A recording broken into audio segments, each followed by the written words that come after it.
Bonjour, c'est Ketia et aujourd'hui on va parler du handicap aux Antilles-Guyane. Bonjour à tous, vous l'aurez compris, on va parler d'un sujet très important pour nous et pourtant tabou dans certaines familles, le handicap. Quelle place est réservée aux personnes en situation de handicap dans les Antilles-Guyane? Où en sont les dispositifs d'accompagnement, nos infrastructures? C'est ce que nous allons voir avec Ketia qui nous rejoint depuis l'Hexagone. Ketia, je suis ravie de te recevoir aujourd'hui. Alors, déjà, est-ce que tu peux nous expliquer ton parcours? Comment s'est passée la découverte de ton handicap? Alors, c'est un plaisir aussi pour moi d'être avec toi aujourd'hui.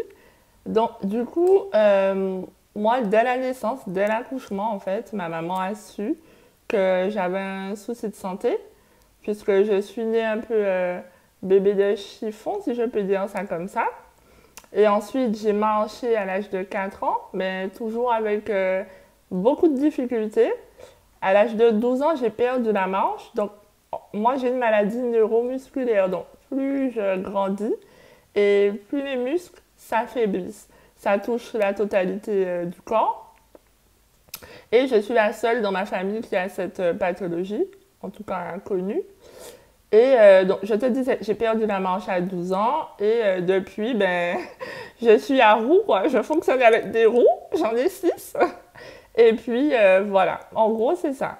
Alors, s'il y a une chose qui est particulière qu'on peut noter chez toi dans ton caractère, puisque bon, tu commences à progresser de plus en plus sur les réseaux sociaux, c'est ton humour face au handicap, face à la maladie. Tu as toujours été comme ça ou c'est au fil du temps que tu as développé ça? J'ai toujours été comme ça, j'ai toujours aimé rire, ça fait partie de ma personnalité. Je trouve que, voilà, je dois déjà être sérieuse, par exemple, à mon travail. Donc, du coup, le reste du temps, je me détends et puis on rigole. C'est mieux pour affronter la vie. Tu dis que tu as perdu l'acquisition de la marche à tes 12 ans. Comment tu l'as vécu? Comment ça s'est passé? Est-ce que ça a été progressif? Et quelle adaptation tu as dû mettre en place? Alors, on ne savait pas que la maladie allait évoluer comme ça. Donc, ça a été assez difficile, je dois t'avouer, parce que ça s'est fait lentement, mais rapidement quand même. C'est-à-dire que quand j'étais en primaire, je marchais, donc j'allais à l'école en marchant et tout. Et plus je montais des escaliers à la fin du CM2, plus j'avais du mal. Mon auxiliaire était obligé de me porter et tout. Mais on ne comprenait pas pourquoi. Mes parents pensaient que c'était parce que je ne faisais pas assez de kiné. Et c'est en allant voir le médecin qu'il nous a dit non, c'est la maladie qui évolue. Donc, du jour au lendemain, je pense que j'ai pas su me mettre debout. Ça me demandait trop d'énergie, c'était trop difficile et puis j'y arrivais pas. Et ensuite, ben, ma maman, tout de suite, elle a toujours été très, très battante. Hein. Dès le début, elle a arrêté de travailler. Elle s'est toujours occupée de moi, donc elle m'a dit, bon, ben, fauteuil. Elle a fait toutes les démarches qu'il fallait et puis, let's go, on est parti comme ça. Hein. Et le regard de la famille, des amis face à la maladie qui évoluait? Eh bien, je pense qu'au début, ma famille n'a pas percuté. Même si j'étais en fauteuil, je pense que hormis ma maman, mon frère et mon père, puisqu'on vivait dans la maison, la famille, on va dire, plus élargie n'a pas forcément percuté. Ils se sont tout de suite adaptés à la situation. Et puis, en fait, ma famille m'a toujours considérée comme, on va dire, j'aime pas utiliser le terme normal, mais comme tout le monde. Donc, ils se sont adaptés. Je pense que l'adaptation s'est faite toute seule. Au début, il y a un choc, et puis ensuite, ils ont fait avec. Hein. Alors justement, tu parles de devoir s'adapter. Toi, comment tu t'es adapté? Ta maman, elle a fait les démarches, donc bon, bah, j'imagine l'acquisition du fauteuil. Est-ce que c'était compliqué? Est-ce qu'il y avait, enfin, le matériel, bon, quand on n'y connaît rien, comment ça s'est passé? Alors, donc moi, vu que j'ai une maladie neuromusculaire, à cette époque, il y avait une association en Martinique qui existe toujours, mais c'est un peu plus compliqué, qui s'appelle l'AMM. Et du coup, cette association-là accompagnait les personnes, les parents, dans les démarches à faire auprès de la MDPH. Et puis ma maman aussi, très débrouillarde. Donc d'elle-même, elle essaie de comprendre, elle essaie de mettre en place des choses. Donc, c'est des heures et des heures de rendez-vous chez l'ergothérapeute, chez le médecin, chez le neurologue pour avoir les prescriptions médicales. Les dossiers prennent du temps. Mais bon, je pense que tout le monde qui a une personne en situation de handicap dans sa famille sait que malheureusement, les dossiers prennent du temps. Mais voilà, à force de combat et de lutte, on a pu avoir le matériel adapté. Alors, maintenant, aujourd'hui, tu vis dans l'Hexagone. Est-ce que c'était par obligation ou finalement c'est par choix? Obligation par rapport à la maladie pour avoir plus de facilité ou c'est par choix? Honnêtement, je pense que c'est aussi par obligation. Je pense que quand on est en situation de handicap, pour vivre dans les îles, il faut être riche. Parce que pour pouvoir s'apporter le matériel médical dont on a besoin, parce que si on attend sur les aides, ça prend beaucoup plus de temps. Je suis désolée de le dire, mais c'est la vérité, puisque j'ai vécu les deux, que en Hexagone. Et puis en plus, en Hexagone, c'est beaucoup plus adapté. On va être honnête, les trottoirs, tout ce qui est transport en commun, démarches administratives, aide, c'est mieux, je trouve, en situation de handicap à l'Hexagone que dans mon île que j'aime de tout mon cœur. Et le matériel coûte plus cher dans les îles, c'est ça? Le matériel coûte plus cher, hein, puisque bon, je pense que c'est un peu comme l'alimentaire. Voilà, ça doit être lié aux frais de port. Et puis, en fait, ici, tu as beaucoup d'offres et de demandes. En Martinique, tu auras 1, 2, 3 prestataires grand max qui vont faire les besoins spécifiques, puisque chaque pathologie, tu auras un fauteuil spécifique, un besoin spécifique, et ils sont très très peu à faire ça au final. Et d'ailleurs, à ce sujet, parce que bon, maintenant tu as une personnalité et une audience qui est grandissante sur les réseaux sociaux. Donc grâce à ça, tu as pu rencontrer même des députés, présenter des demandes. C'était quoi ta demande?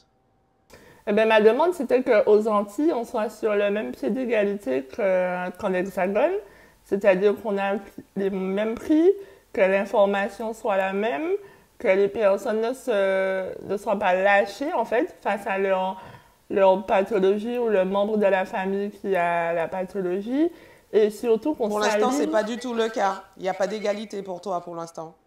Ben pour moi, déjà, ne serait-ce qu'au niveau de l'aide et de l'information, quand je discute avec mes amis qui sont là-bas, typiquement, moi, j'ai un référent handicap. Donc, c'est quelqu'un qui m'accompagne dans mes démarches. Il faut être débrouillard, hein, mais tu as aussi quelqu'un qui t'accompagne dans tes démarches. En Martinique, en tout cas, à mon niveau, au niveau de ma pathologie, les personnes qui sont comme moi n'ont pas ça. Il y avait ça avant. Franchement, quand j'étais plus jeune, mais je pense que, je ne sais pas qu'est-ce qui s'est passé, mais à un moment, je pense que, je sais pas, peut-être que financièrement parlant, les gens avaient moins de budget, moins de moyens, mais les gens sont beaucoup livrés à eux-mêmes en Martinique. Quand je viens en vacances, je suis une des rares personnes en situation de handicap dehors. C'est triste quand même. Et comment toi, tu réussis justement à pouvoir... c'est grâce au fait que tu vives dans l'Hexagone et que tu aies du matériel et que tu rentres avec, c'est ça? Alors déjà, je rentre avec mon matériel, je mets de l'argent de côté, je mets beaucoup d'argent de côté. Et typiquement là, je pars l'année prochaine, je suis déjà en train de mettre de l'argent de côté puisque on va dire que je loue une voiture adaptée. La voiture, elle me revient pour la semaine à plus de 500 euros. Donc c'est aussi un budget. J'ai la chance de pouvoir travailler avec ma pathologie, mais tu as des personnes qui sont en situation de handicap qui ne peuvent pas travailler, donc qui touchent les aides, c'est déjà bien, mais du coup ne peuvent pas mettre d'argent de côté, ne peuvent pas faire d'activité. Enfin, tu vois, à 1000 euros le séjour de 2 semaines pour une location de voiture, tout le monde ne peut pas le faire. Et les activités, genre aller à la plage, les activités touristiques, est-ce qu'il y a suffisamment de dispositifs adaptés?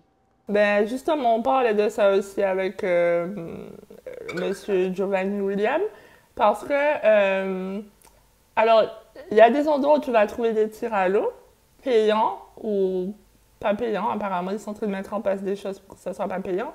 Mais il y a aussi la difficulté des personnes parce que avoir le tir à l'eau, c'est bien, mais des fois, il faut aussi des personnes de l'humain qui aident la personne en situation de handicap à sortir de son fauteuil et à se mettre sur le tir à l'eau et de s'en servir aussi. Donc, des fois, même quand ils font des choses et c'est déjà génial, il manque un bout de la chaîne, en fait. Alors, bon, maintenant on a parlé de toute la partie très pratico-pratique. On va revenir à ton parcours. Toi, comment ça se passe? Alors aujourd'hui, tu as dit que tu as pu trouver un emploi, mais dans l'Hexagone. En Martinique, tu n'en trouvais pas? Alors, en Martinique, j'ai beaucoup galéré pour trouver un emploi. Moi, j'ai voulu faire de l'alternance. Donc, une partie entreprise, une partie scolaire. Et dans la partie entreprise, ça a été très compliqué. Je vais être très transparente avec toi, j'ai eu du filon. Je sais pas si je vais dire ça, mais c'est la vérité. Mais non, mais si c'est comme ça que tu as eu. En Martinique, en tout cas, tu as dû faire jouer des filons pour y arriver. Voilà, pour arriver à entrer en DUT, parce que moi, j'ai toujours voulu faire, on va dire, 5 années d'études, parce que j'ai compris très vite qu'avec mon handicap, il fallait que j'ai un bon travail pour subvenir à mes besoins. Donc, il fallait que je passe par les études. Donc, j'ai eu le filon. Et ensuite... Tu as fait des études de quoi? Ah, moi, j'ai fait beaucoup de choses. J'ai fait de la gestion d'entreprise, de la logistique et des achats. Et du coup, tu as compris qu'il fallait aller au bout des études pour pouvoir vivre tranquillement. Oui, parce que mon physique ne pouvait pas m'emmener là où je voulais, donc il fallait que ce soit mon cerveau qui m'emmène là où je veux aller. Et aujourd'hui, tu en es où? Mais aujourd'hui, je travaille, je suis chargée administrative des ventes pour une chaîne de télé en Hexagone. Ça fait 3 ans que je fais ça. Avant ça, j'ai fait de l'alternance et j'ai eu un autre travail aussi. J'étais assistante à achat. Et puis, ça fait 3 ans et ça se passe bien. Et je suis contente d'être arrivée là. Et un retour au pays, tu l'envisages ou pas? Franchement, si je gratte un ticket et que c'est gagnant, sans le ticket gagnant, ça va pas être possible. Mais pourquoi? Mais parce que comme je t'expliquais, pour vivre au pays, quand tu es en situation de handicap, il faut être riche. Parce qu'il faudrait que j'ai une voiture adaptée. Déjà, la voiture, elle coûte 100 000 euros. Il faudrait la faire rentrer ici. Faudrait la faire rentrer en Martinique. Une fois qu'elle serait rentrée en Martinique, il faudrait qu'il y ait un garagiste qui s'en occupe. Mais pour avoir un ami dans la situation, tu as très peu de garages qui acceptent de s'occuper de ce genre de véhicules, puisque ce sont des véhicules spécifiques. Ensuite, il faudrait que j'ai une maison adaptée, il faudrait que je puisse évacuer en cas de tremblement de terre, etc. Il me faudrait des auxiliaires de vie. Les prises en charge sont moindres, d'après ce que j'ai compris en Martinique ici, sur tout ce qui est auxiliaire de vie, maintien à domicile et tout ça. Et puis pour les activités, ici je peux prendre un bus, je peux sortir avec mes copines. Il y a des transports spécifiques qui sont mis en place pour les personnes en situation de handicap. En Martinique, tu n'as pas ça. Donc, il faudrait qu'à chaque fois, j'ai du monde qui puisse m'accompagner. Des fauteuils spéciaux, puisqu'il faudrait un fauteuil pour le sable, un fauteuil pour les trottoirs particuliers. En fait, ça te demande beaucoup plus de choses. Oui, donc on comprend que finalement, tu as dû t'exiler par pratiquement obligation, si tu veux vivre tranquillement. Oui, si je veux vivre avec facilité, ici, même sur la prise en charge médicale, c'est le plus facile. Alors, parlons de sujets un petit peu plus intimes. Comment ça se passe la vie amoureuse quand on est en situation de handicap? Aux Antilles, déjà. Alors, aux Antilles, pour ma part, honnêtement, alors on va dire que collège, lycée, c'était le calme blanc. Vraiment, c'était plat, il n'y avait rien, parce que je pense que à ce moment-là, moi, j'ai 33 ans, donc les mentalités n'étaient pas les mêmes que maintenant, j'ose croire. Et du coup, j'ai pas eu de copain jusqu'à mes 18 ans. J'ai eu mon premier copain à 18 ans. Par contre, une fois que la machine est lancée, tu vois, ça roule tout seul. Mais il faut que la machine se lance. Mais alors, je trouve que les garçons n'ont pas été freinés par ça. Même si, par contre, les garçons ne vont pas se projeter dans une vie de famille avec toi par rapport à ton handicap, malheureusement. Et puis, la famille aussi n'accepte pas. Ça, c'est dommage. La famille du garçon. Voilà, j'ai eu beaucoup de cas comme ça où j'étais en couple avec un garçon. Et précisément, alors moi, c'était les mamans, puisque bon, je sors avec des hommes, mais qui n'acceptaient pas que leur fils soit avec quelqu'un en situation de handicap parce qu'ils considèrent que tu ne seras pas capable de faire un enfant, de t'occuper du garçon, d'une vie de famille, etc. Et toi, tu le vis comment? Aujourd'hui, du haut de tes 33 ans, avec tout le recul. Moi, je vais être très honnête avec toi et en restant le plus humble que possible. Là, je suis très croyante et puis j'ai confiance en moi. Je sais que j'ai eu un chemin de vie qui est différent des autres. Donc, je comprends en fait que les autres puissent avoir des pensées. C'est normal, c'est la société qui a fait ça. Mais je crois qu'il y a quelqu'un qui m'est destiné et cette personne, je vais la trouver. Ça va venir à moi tout seul en fait. Et cette personne va Ah m'accepter ben, dans je ma croise les doigts. totalité. Ça, c'est un beau message, vraiment, hein. Parce que quelle que soit la situation, avoir ce type de réflexion, c'est un beau message. En tout cas, si je comprends bien, aujourd'hui, dans l'Hexagone, tu n'as pas trouvé non plus. Je fais des petits dates, je rencontre des gens, mais je sens qu'ils sont pas prêts à assumer, tu vois, l'handicap dans sa totalité. On lance un appel ou pas? Appel. On va faire un appel. Attendez, vous me contactez, je suis disponible sur les réseaux, envoyez-moi un petit message, je réponds. On a des critères ou pas? On n'a pas de critères, hein. Tu sais, déjà, les respirants, c'est déjà pas mal.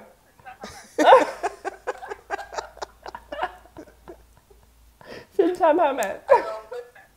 Parlons maintenant de tes projets, tes grands projets de vie à court et moyen terme.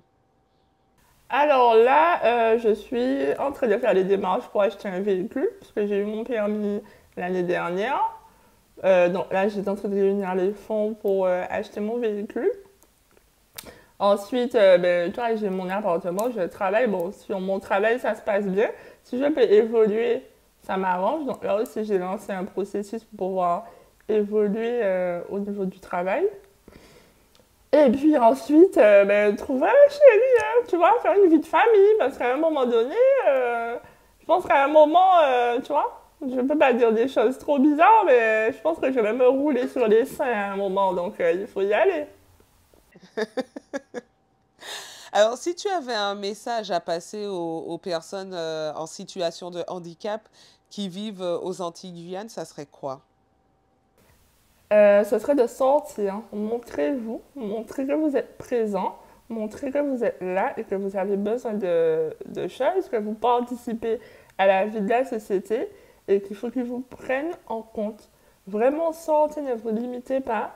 Quand vous êtes face à un problème, tu appelles un politicien, tu m'appelles, j'appelle un politicien, on appelle quelqu'un, mais et prenez vos caméras, montrez les difficultés et c'est comme ça qu'on va pouvoir avoir des îles hyper adaptées pour nous. Et un message à passer aux élus des Antilles-Guyane? Ou même de l'Hexagone, hein, aux élus, quels que soient les élus. À quel élu tu aurais un message à faire passer d'ailleurs? À quel élu? Ouais. Est-ce que ça serait à l'échelle des Antilles-Guyane ou à l'échelle de l'Hexagone? Directement à Monsieur Macron. J'aurais été voir Macron. Oui, et ça serait quoi le message? J'aurais été voir Macron, tu vois, et je lui aurais dit, ben, comme tu peux voir, Monsieur Macron, nous payons des impôts comme tout le monde, donc nous avons le droit à une vie ordinaire, une vie facile, une vie pas compliquée. Donc, l'argent que tu prends pour mettre X ou Y, si tu peux le mettre par exemple dans les transports en commun, dans les îles, partout, ça serait pas mal.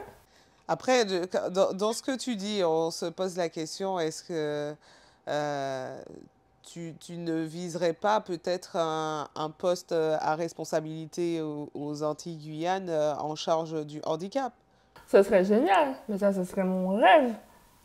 En plus, tu sais, je pense à ça depuis un petit moment, hein. Depuis un petit moment, je suis en train de me dire, mais je fais un travail où je suis bien, mais c'est vrai que moi, j'aime me battre pour l'école.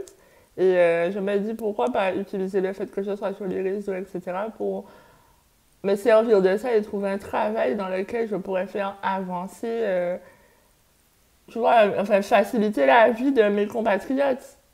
Parce qu'on galère déjà avec la pathologie, si en plus la vie ne nous aide pas, c'est compliqué.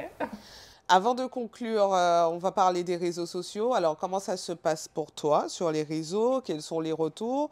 On sait que ça peut être compliqué. Bon, bah, les personnes, quand elles sont derrière leur écran, il peut y avoir des personnes méchantes, des personnes gentilles, il peut tout y avoir.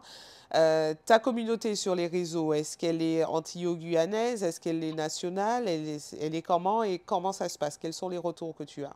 Alors, ma communauté est à 70% anti-guyanaise.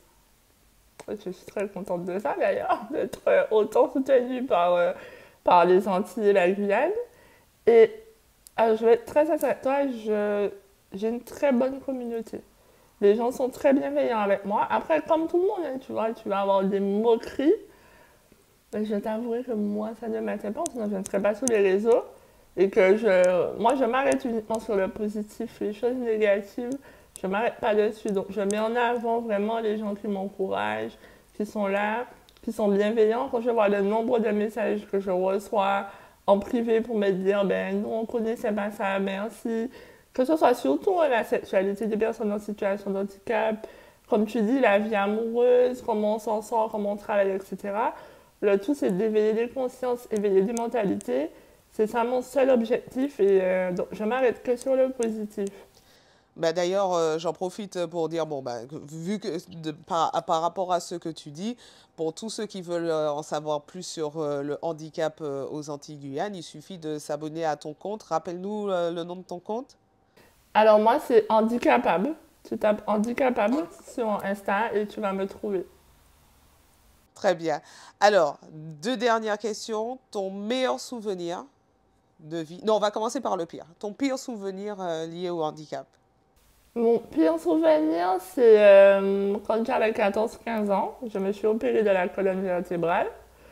Donc en gros, on m'a mis une tige de fer de mon cou jusqu'à mon coccyx. Et en fait, ils m'ont donné trop de, oui, d'anesthésie. Parce que si tu veux, en fonction des pathologies, il y a des anesthésies que tu peux donner ou pas. Et moi, ça sont un petit peu trompés hein, dans la mixture. Du coup, je l'ai super mal vécu. J'ai mal réagi. J'ai pris beaucoup de temps à me remettre de ça. Moi, je pensais que c'était la fin. Ciao, bye bye. Et puis, ça m'a demandé de me réadapter parce que vivre avec un poteau dans son dos, c'est pas la même chose. Mais ça va, j'ai réussi à me remettre. Mais franchement, ça, c'est, je pense, mon pire souvenir. C'est sûr même. Donc la prise en charge médicale en Martinique, c'était... Tu en penses quoi? Ben, en fait, mon opération, je l'ai faite en France. Je ne l'ai pas faite en Martinique. Parce qu'à ce moment-là, c'est des opérations qui ne faisaient pas en Martinique. Et maintenant, ça se fait? Maintenant, ça se fait. Tout à fait. D'accord. Bon, bah, ça montre qu'il y a quand même une évolution. Grosse évolution. Et on va finir sur une touche positive. Ton meilleur souvenir lié au handicap? Mon meilleur souvenir lié au handicap. En fait, c'est pas un souvenir. Pour moi, la meilleure chose, c'est chaque année quand je fête mon anniversaire. Parce que de base, on m'avait dit que j'allais vivre 3 jours. Aujourd'hui, j'ai 33 ans. Donc, je t'avoue qu'en fait, c'est chaque année, à chaque fois que je souffle mes bougies, mais je suis heureuse d'être en vie. Et pour moi, chaque année, c'est mon plus beau souvenir. Super. En tout cas, super message positif. Tu passes le bonjour à ta maman parce que je vois que tu la cites souvent sur les réseaux sociaux et sans ta maman, rien de tout ça ne serait possible parce que si je comprends, elle t'accompagne beaucoup. Exactement. Tout à fait. Donc, le bonjour à ta maman, le bonjour au futur Oui. qui répondra à ce message, à l'heureux élu. Et puis le bonjour à toi aussi. Et puis je répète hein, que pour avoir plus d'informations sur le handicap, eh ben, avec beaucoup d'humour. Parce que c'est vrai que ce sont des infos, mais avec beaucoup d'humour. Et une grosse touch antillaise, il faut s'abonner à ton compte Handicapable. C'est ça? C'est ça, tout à fait. En tout cas, merci d'avoir été invité de Parole d'influence. Merci à toi. Merci et je dis aux abonnés de Créole Influence qu'on se retrouve la semaine prochaine pour un nouveau numéro.